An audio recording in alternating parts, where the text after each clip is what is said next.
The Waverly penthouse glittered with chandeliers and the scent of lilies, the kind of perfection only money could buy.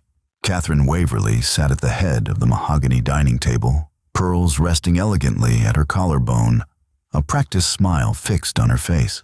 Tonight was not just dinner. Tonight was presentation. Every guest, every gesture, every detail had been arranged to remind Chicago's elite who the Waverlys were. When the double doors opened, Catherine's smile widened automatically. Her son Chase had finally arrived. But her smile faltered when she saw who walked in beside him. A young black woman, tall and graceful, with curls tumbling over her shoulders and nervous determination etched into her face.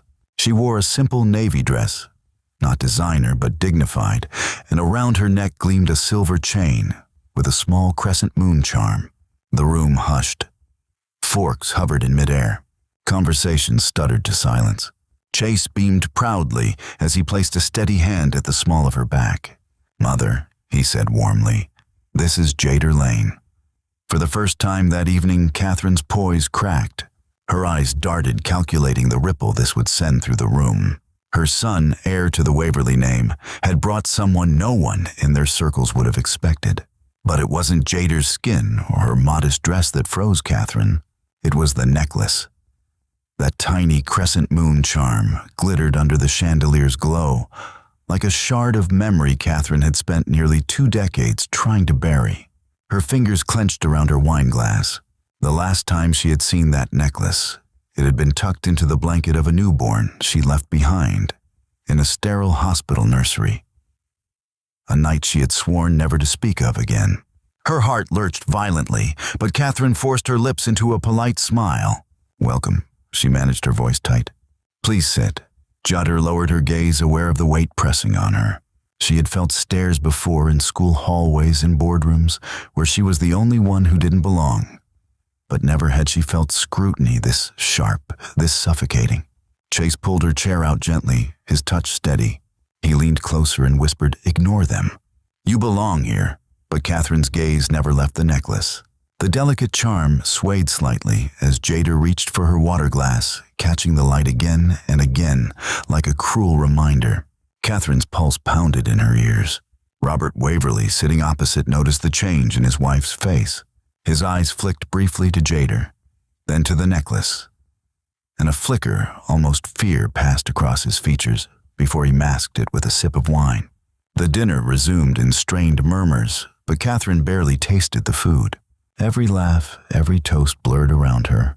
All she could see was that necklace and the ghost of a hospital hallway where she once stood trembling, clutching a decision that had haunted her every day since.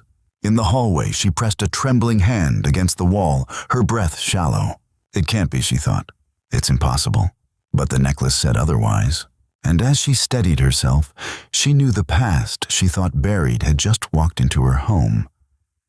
Alive, breathing, and sitting beside her son. Jader Lane had learned early how to live unseen. The South Side foster homes had taught her that survival wasn't about shouting the loudest. It was about keeping her head down, listening carefully, and remembering everything. By 15, she could cook for 10 children, patch her own shoes, and carry secrets heavier than most adults could bear. But there was one secret. Even she didn't know where she truly came from. Her earliest memory was of the necklace, the crescent moon charm that never left her neck. It had been given to her by a caseworker at Lincoln Shelter when she was just a child. "It was with you when you were found," the woman had said. "Keep it. Maybe one day it will mean something." Jader had clung to it through every move, every broken promise of adoption, every slammed door. The silver had tarnished over the years, but the charm never left her skin. It was the only proof she had that she belonged somewhere or to someone. When Chase Waverly walked into her coding workshop one winter afternoon, she had assumed he was just another volunteer ticking a box for his family's foundation. He wore the effortless confidence of wealth, of the kind of smile that never had to apologize. But unlike others, he had stayed. He asked questions, listened when she spoke, and weeks later showed up again. By spring, he was walking her home. By summer, they were inseparable. For the first time in her life, Jader let herself believe she wasn't invisible. Still, she hesitated when he asked her to dinner with his parents. She knew the Waverly name plastered on University Hall's hospital wings and every third headline in the Tribune. She knew she didn't fit into that world, but Chase had insisted his hand warm around hers. "You'll see. They'll love you." He didn't know about the folder hidden in the back of her dresser drawer. The manila folder stamped with intake records from 2007, the year she was abandoned. Inside were only fragments, a hospital photo of her at 5 days old, a DNA summary, a discharge form with half the lines redacted. No parents' names, no origin story, just the necklace noted under belongings. She had shown that folder once to Chase. He hadn't flinched. Instead, he had kissed her forehead and whispered, "Then we'll write the rest of your story together." What Jader didn't know was that her story was already written and sitting at the Waverly dining table. Catherine Waverly had never spoken of her college years in detail. To the public, she was the perfect matriarch, philanthropist, wife, to Robert, mother to Chase. The woman who carried grace as if it were her birthright. But behind closed doors, Catherine carried a memory that suffocated her in quiet moments. The hospital room in May 2007, the newborn wrapped in a thin blanket, the silver crescent moon charm she had tucked under the folds of fabric before walking away. She had told herself she had no choice. She was young, frightened, alone. Her parents had arranged the drop at a shelter, told her it was best for the baby, best for the family's reputation. And Catherine had obeyed, though her heart had screamed. She had spent years pretending that night had never happened. She never told Robert. She never told Chase. She buried it beneath layers of charity galas, perfectly pressed pearls and photo spreads in glossy magazines. Until tonight. Until the girl her son brought home walked in wearing the necklace she had once kissed goodbye. Robert had seen the way Catherine froze. He had seen it years ago too, the night she came home from the hospital, hollow-eyed and trembling. Back then he had handled the paperwork. Back then, he had made a call he never admitted to Catherine.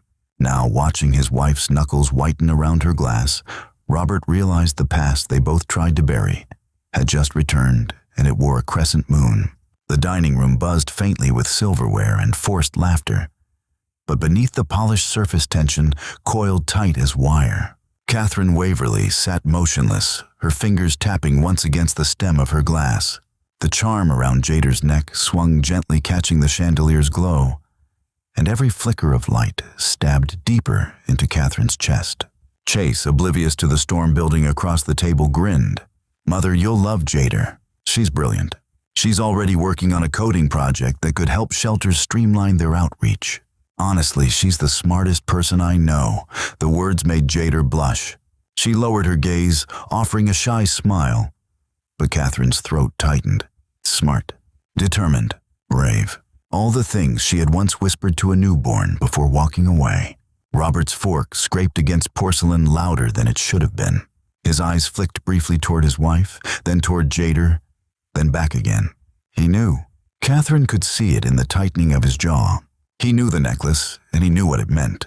Trying to steady herself, Catherine forced her voice smooth. "And where exactly are you from, Jader?" It was casual on the surface, but everyone at the table heard the edge beneath it. Jader straightened, folding her hands carefully in her lap. "Southside. I grew up in the foster system." A ripple moved through the room. Catherine's smile froze. The chandelier hummed faintly, filling the silence, until Chase jumped in. "She's more than where she came from. She's building her own future now." Catherine's lips curved, but her eyes remained sharp. Of course. Still, one's beginnings often tell more than one's endings. The words landed like stones. Jader's pulse quickened. She had heard tones like that before, tones that reduced her to a file, a case number, a girl from nowhere. But coming from Catherine, the woman whose approval mattered most to Chase, it sliced deeper. Chase frowned, glancing between his mother and Jader. "Mother." But Catherine wasn't finished. Her eyes flicked down once more to the crescent moon charm. "That necklace," she said, voice deceptively soft. "Where did you get it?" The table stilled. Even the servants paused in their motions. Jader's hand instinctively rose, fingers brushing the charm. "It was with me when I was left at the shelter. I don't know who it came from. It's the only thing I have from before." Catherine's vision blurred for a heartbeat. The words hit like a hammer confirmation of the fear clawing inside her. She forced herself to swallow, to breathe, to smile. How quaint. The dismissal sliced through Jader. Her cheeks burned hot. She blinked hard, willing the sting in her eyes not to show. Chase's voice rose firmer now. Enough. Jader's necklace isn't just jewelry. It's part of her story. If you can't respect that, Robert cut him off, his tone sharp, commanding. Chase. The young man fell silent, but his jaw tightened. He reached for Jader's hand under the table, squeezing it in defiance. The rest of dinner unraveled. Conversations faltered. Laughter rang hollow, and Catherine excused herself early, retreating to her study, with wine still clutched in her trembling hand. Upstairs she shut the door, her back pressed to the wood. In the stillness, her composure cracked. She whispered to herself, almost a prayer, almost a confession. It can't be her. It can't. But in her bones, she knew the truth. Downstairs, Jader excused herself to the powder room. She gripped the sink, staring at her reflection. The necklace glinted against her skin, a cruel reminder of every unanswered question. Catherine's words echoed in her skull. One's beginnings often tell more than one's endings. Her hands trembled as she splashed water on her face. For the first time since Chase had asked her into his world, doubt seeped in. Maybe she didn't belong here. Maybe Catherine was right. When she stepped out, she caught movement near the staircase. Robert stood in the shadows watching her. His eyes weren't cruel like Catherine's, but they weren't kind either. They were calculating. He spoke low, almost a growl. Be careful, Jader. Some truths are better left buried. Her blood chilled. She opened her mouth, but Robert was already walking away, disappearing into his study. That night, long after the Waverly's home went quiet, Catherine sat alone in her reading room. The photo albums around her glowed faintly in the lamplight, but she couldn't open them. She couldn't bear to. Because if Jader Lane was who Catherine feared she was, then the life she had built was about to come crashing down. And there would be no hiding from it. The following morning, Jader woke restless. The Waverly penthouse still lingered in her mind. Catherine's icy questions, Robert's warning, the suffocating silence of the dining room. She tried to shake it off as she left her South Side apartment for her coding workshop, but the weight of it clung to her like smoke. On the way, she cut through Lincoln Parkway. That's when she saw her, a woman standing beneath the trees. Pale skin, sharp cheekbones, auburn curls pulled tight under a gray wool coat far too heavy for spring. The same piercing stare from the night of the gala. Jader froze. The woman raised a hand in a half wave, then turned, walking away. She left something on the park bench as she passed a small manila envelope. Jader's pulse hammered as she approached. On the front, handwritten words, in slanted feminine script, don't trust them. We're not done. Her hands shook as she sat on the bench, staring at the envelope. It wasn't threatening. It was worse. Personal. Back in her apartment, she broke the wax seal and slid the contents free. Inside was a faded photograph, the edges curled with time. A hospital hallway. Blurry, grainy, but unmistakable. In the corner, a nurse cradled a bundled newborn. The necklace glinted, even in the low light, the crescent moon charm. Her chest tightened. It was her. She leaned closer, eyes darting to the background. And there behind the nursery glass stood a younger version of the woman from the park. The same cheekbones, the same curls. Watching, Jader's breath caught. This wasn't just a stranger. She had been there the night Jader was abandoned. She flipped the photo over. More handwriting. Ask your mother who else was in the hospital that night. Ask her what she left behind. The word mother made Jader's stomach twist. She had only just begun to call Catherine that. The fragile connection they were building suddenly felt like glass in her hands. That evening, Jader found herself pacing outside the Waverly Tower before finally forcing herself upstairs. Catherine sat in her reading room, sunlight spilling through the tall windows, her teacup untouched on the side table. Jader didn't bother with pleasantries. She slammed the photo onto the coffee table. Who is this woman? Catherine's face drained of color. She rose, closing the double doors with stiff hands. When she turned back, her eyes looked older, haunted. Her name is Meredith Clay, Catherine said softly. She was my college roommate. Jader blinked, and Catherine hesitated, pressing her palm against the fireplace stone as if steadying herself. We were both pregnant that year. She gave birth in the same hospital a week apart from me. Jader's throat went dry. You knew her. You saw her that night. Catherine's voice faltered. I was terrified, Jader. I couldn't breathe. She told me I was doing the right thing when I left you. The words sliced through the air like a blade. Left. Jader's knees wobbled. Her voice shook. So why is she following me now? Why does she know about the necklace? Catherine's eyes filled with something Jader had never seen before, fear. Because I never saw her again after that night. And if she's back, it means something I buried didn't stay buried. Her hands trembled as she pulled a small leather-bound notebook from the drawer beneath the window seat. She opened it in Paige's yellowed handwriting, cramped and frantic. I called it my grief journal, Catherine whispered. I wrote everything down so I wouldn't forget what I gave up. She flipped to a page dated May 16th, 2007. Reading aloud, her voice cracked. I saw Meredith again today. She was hollow, crying in the nurse's lounge. Said the baby wasn't what she expected. She asked me if I was sure I wanted to leave mine. I said no, but I was scared. She told me some babies are better off not knowing. Jader's heart thundered. What does that mean? Catherine's voice dropped barely audible. I heard rumors later that her baby vanished. No formal adoption. No intake records. Just disappeared. The silence between them stretched heavy, suffocating. Catherine finally whispered the words Jader would never forget. I think Meredith may not have abandoned her baby. I think she may have taken you. The city was restless that night, neon lights flickering across rain-streaked sidewalks. Jader stood outside a rust-stained brownstone in West Garfield Park, her breath fogging in the cold air. In her hand was the photograph Catherine had confirmed. In her chest, questions she could no longer contain. The buzzer crackled when she pressed it. No answer. She tried again. Finally, the door clicked open. The stairwell smelled of mildew and old radiator heat. Her footsteps echoed as she climbed to the second floor. She knocked. The door creaked opening just a sliver, and there she was. Meredith Clay. Older now but unmistakable. The woman from the hospital photo. The woman from the gala. The woman from the park. Her voice was low, almost amused. I was wondering when you'd come. Jader's pulse pounded. She gripped the photo like a weapon. Why have you been following me? Meredith opened the door wider, stepping back into the dim apartment. Bookshelves lined the walls filled with psychology texts and porcelain figurines. The air smelled faintly of dust and lavender. Because I wanted to see what became of you, she said, settling into a chair. Sit. Jader didn't. She held out the photograph. You left this. Why? What do you want from me? Meredith's eyes softened, but only slightly. I needed you to ask the right questions. Catherine only told you half the truth. Jader's breath caught. What do you mean? Meredith leaned forward, her voice dropping. Yes, Catherine gave birth. Yes, she left you. But she wasn't the one who made the call that sent you to the shelter. The room tilted.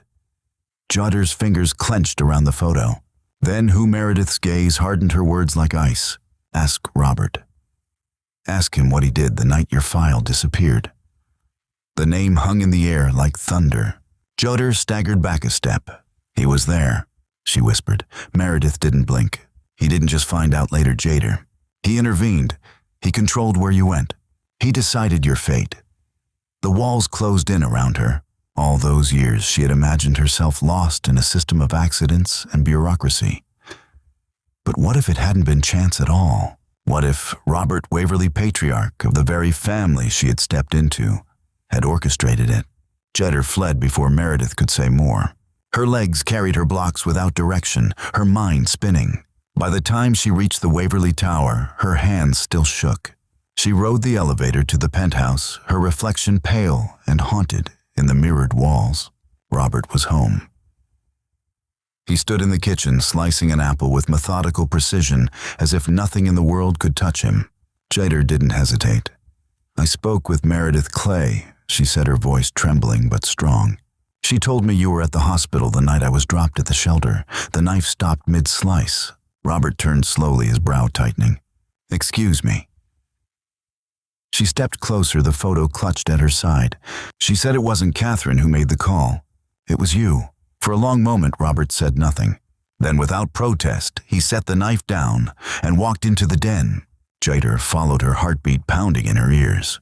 He sank into a leather armchair, hands steepled. His eyes met hers with a weight that made her stomach turn. "I did," he said quietly. The words hit harder than a slap. "Why?" Jader demanded.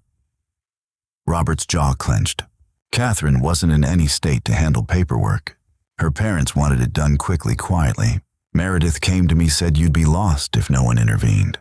So I made the call. Anonymous. I told the dispatcher where to find you. You abandoned me, Jader whispered. I saved you, Robert snapped. I made sure you weren't lost in a bureaucratic black hole. I thought someone would adopt you, give you the life Catherine couldn't. Jader's throat burned. And when I walked into this house wearing the necklace you knew, Robert's eyes darkened. I recognized it instantly. But by then, it was too late. You were already back. Silence stretched, suffocating. Jader shook her head, tears stinging her eyes. You lied to her. You lied to me. You decided my life without giving me a choice. Robert leaned forward, his voice low, almost pleading. I did what I thought was right. But Jader saw it now, not right, not noble. Control. Power. The same qualities that built the Waverly empire. She turned and walked out, her chest heaving. She didn't cry, not yet. Rage burned hotter than grief. For the first time since discovering the necklace's truth, she felt the walls of the Waverly family closing in. Robert had orchestrated her abandonment. Catherine had buried the secret. Meredith had returned to haunt it. And Jader was left in the crossfire, the truth tearing her world apart. The city archives smelled of dust and old paper, a place where secrets were left to decay until someone stubborn enough went digging. Jader stood at the counter, her palms flat, her voice steady. Though her chest trembled, I need non-identifying records, she said. Lincoln Park Hospital, May 2007. Birth and abandonment cases. The clerk, an older woman with weary eyes, raised a brow but nodded. We can pull what's public. An hour later, Jader sat at a long oak table, fluorescent lights buzzing overhead. She flipped through copies of intake logs, her breath catching when she reached the date May 16th, her birth date. There it was, anonymous infant drop-off. No paperwork. No parental names.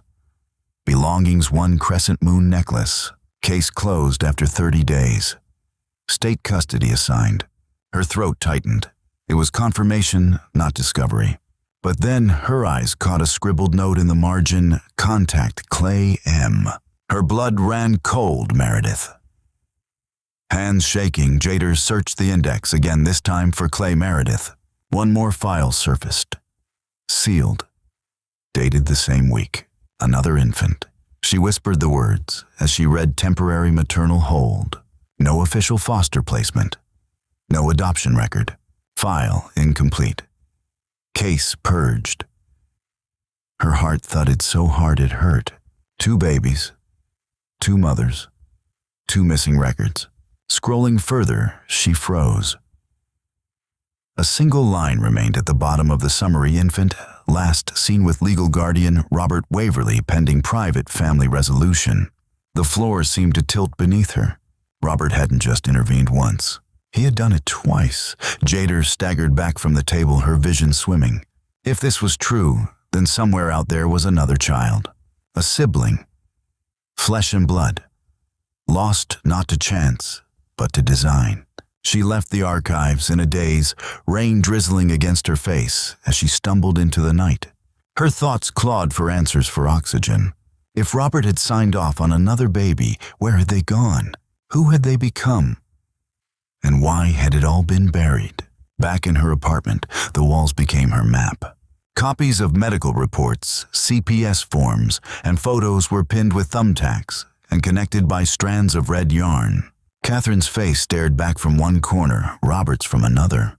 Meredith hovered between them like a shadow, and at the center, a new blank space, baby Clay unknown. Her hands shook as she circled it, in red ink the missing sibling, the other life tangled in hers. She picked up her phone, calling Catherine. The older woman answered on the first ring, her voice cautious. Jader, we need to talk. They met in a quiet cafe in Old Town, away from photographers and prying eyes. Catherine arrived looking smaller scarf, pulled tight around her shoulders instead of pearls. Jader didn't waste time. She slid the copies across the table. There was another baby Meredith's. The file was sealed, but I found it. It says Robert took custody, temporarily. Catherine's face drained of color. She shook her head slowly. No. He told me Meredith was institutionalized, that her child was taken into protective care. He swore there was no baby anymore. Her voice cracked. I wanted to believe him. Jader leaned in, her voice sharp. He lied. And I'm not stopping until I know the truth. Catherine's eyes brimmed with something Jader hadn't expected. Not disbelief, but fear. Real raw fear. What are you going to do? She whispered. Jader sat back, her jaw set. I already did it. I submitted a DNA test. Catherine blinked. For who Jader's voice was steady now, almost calm in its certainty. For sibling matches. If that child is alive, I'm going to find them. The cafe seemed to shrink around them, the noise of clinking cups and murmured conversations fading into nothing. Catherine stared at her, her breath shallow. And Jader, for the first time since she'd walked into the Waverly's gilded world, felt something fierce burn inside her. Not shame, not doubt, but determination. The truth wasn't finished. Not yet. 3 weeks later, Jader hardly recognized herself. She had stopped attending coding workshops, stopped answering Chase's texts.